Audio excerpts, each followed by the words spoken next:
Provavelmente você já se deparou com alguns comentários desse tipo na internet. Lugar de mulher é na cozinha, não dando opinião. A mulher só chega ao topo dormindo com um homem. Se ela não quer ser assediada, não deveria se vestir assim. Mulher que faz isso é vagabunda. É comum na sociedade atual encontrar pessoas, principalmente homens, comentando sobre atitudes e aparências sobre as mulheres. Muitas vezes disfarçados de brincadeiras ou opiniões inocentes.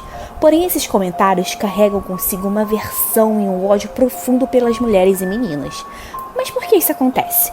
Mesmo em um mundo tão avançado, dotado de tanto conhecimento e informação, por que há ainda esses comportamentos e discursos?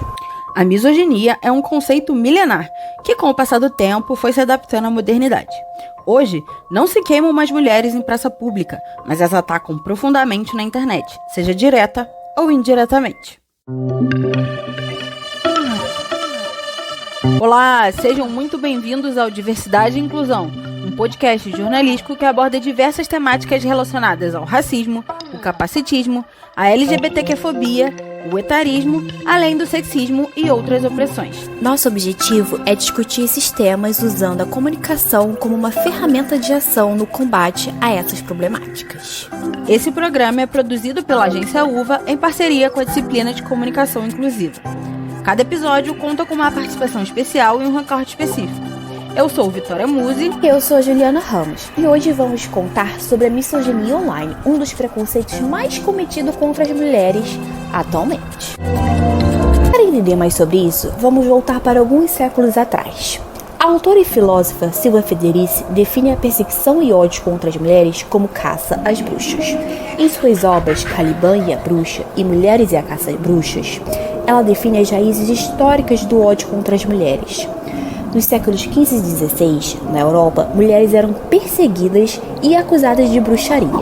Durante esse período, milhares delas foram torturadas e executadas sob a acusação de praticarem magia, rituais satânicos ou serem responsáveis por desgraças como doenças e colheitas ruins. Muitas das mulheres acusadas de bruxaria naquela época possuíam papéis essenciais nas suas comunidades. Elas tinham um conhecimento profundo das plantas e da natureza, além de atuarem como curandeiras e parteiras. Com o avanço da sociedade capitalista, as mulheres que não se encaixavam nas regras impostas eram demonizadas. A caça às bruxas foi despolitizada por muitos estudiosos. Federici destaca que muitos pesquisadores homens do passado herdaram visão distorcida das mulheres perseguidas. Eles retratavam as bruxas como pessoas tolas e alucinadas, tratando a perseguição como uma terapia social.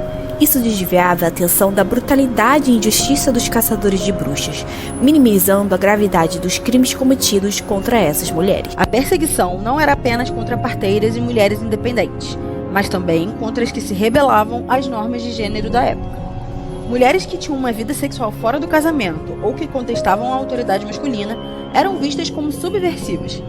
Essa criminalização da sexualidade feminina servia a um propósito maior: ajustar as relações sociais aos moldes do capitalismo.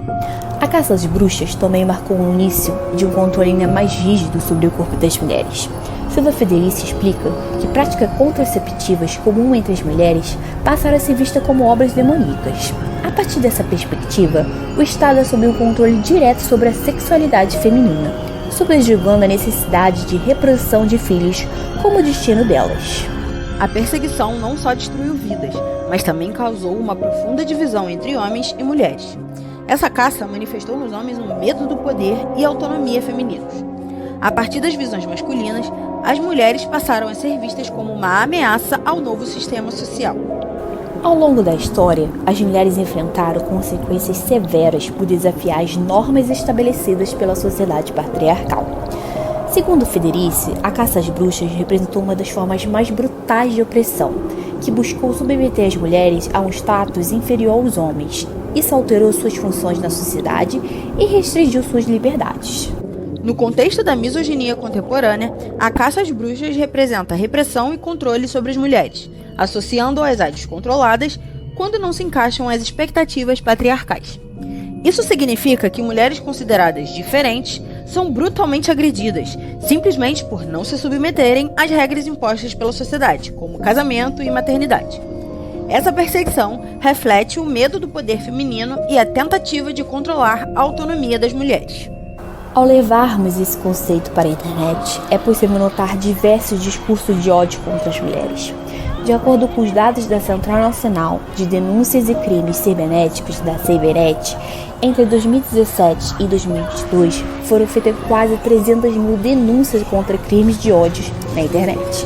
Ainda segundo a Cybernet, desse total, 74,3% foram de comentários misóginos contra mulheres. É o maior número da série histórica da pesquisa. Mesmo séculos se passando, a misoginia ainda é muito presente na sociedade. Os avanços da tecnologia fizeram com que esse preconceito se apresentasse de outras formas. Comentários maldosos, vídeos e fotos que expõem a mulher ao ridículo são frequentes no TikTok e Instagram. Alguns criadores de conteúdo, majoritariamente homens, gravam vídeos ridicularizando corpos femininos.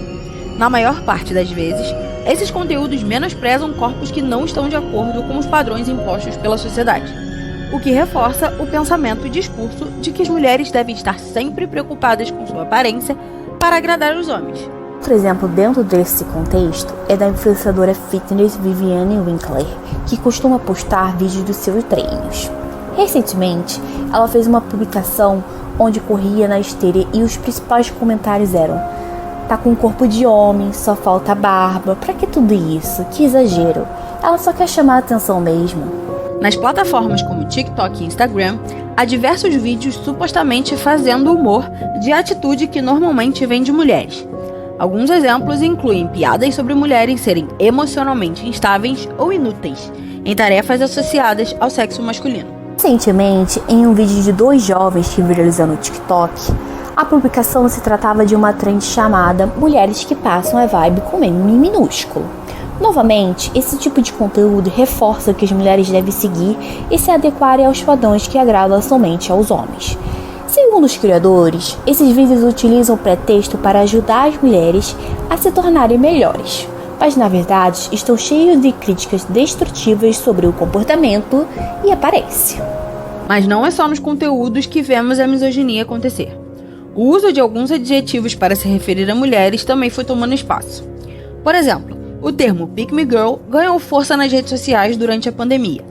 Ele se refere a um estereótipo negativo de mulheres que, para ser aceitas pelos homens, desvalorizam outras para conseguir a atenção deles.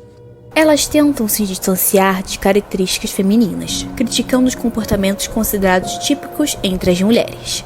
Alguns deles são como gostar de maquiagens ou shows de artistas femininas populares. Em muitos vídeos, elas dizem coisas como "eu não sou como as outras garotas" ou "não me dou bem com mulheres", sugerindo que ser feminina é algo ruim. Além disso, esse conteúdo visa minimizar problemas femininos e, em alguns casos, até se opor ao feminismo, alegando que as mulheres exageram ou se vitimizam. Esse comportamento reforça a rivalidade entre mulheres e contribui para a internalização da misoginia. Ou seja, elas acabam alimentando estereótipos negativos sobre o que significa ser mulher.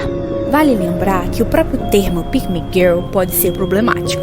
Ao criticar essas mulheres, muitas vezes estamos perpetuando o julgamento entre elas e reforçando padrões impostos pela sociedade misógina, sobretudo a patriarcal. Em alguns casos, esses rótulos são usados de formas pejorativas para atacar escolhas pessoais, mesmo que não estejam relacionados à busca por aprovação masculina. Logo, é importante refletir: até que ponto essa crítica ajuda ou apenas alimenta ainda mais a rivalidade entre mulheres? Não só o termo, mas a misoginia no geral deve ser avaliada enquanto problema social e político. Dá muito o que falar sobre isso, mas esperamos que tenham compreendido o conceito principal de misoginia e o quanto isso afeta não só as mulheres, mas a sociedade como um todo. Muito obrigado por ter ouvido até aqui. A produção, reportagem e a apresentação deste episódio foi de Juliana Ramos e Vitória Musi. A edição de som é de Juliana Ramos. A editora-chefe da agência UVA e a professora de disciplina é a Daniela Oliveira, e a coordenação do jornalismo é de Altair Deros.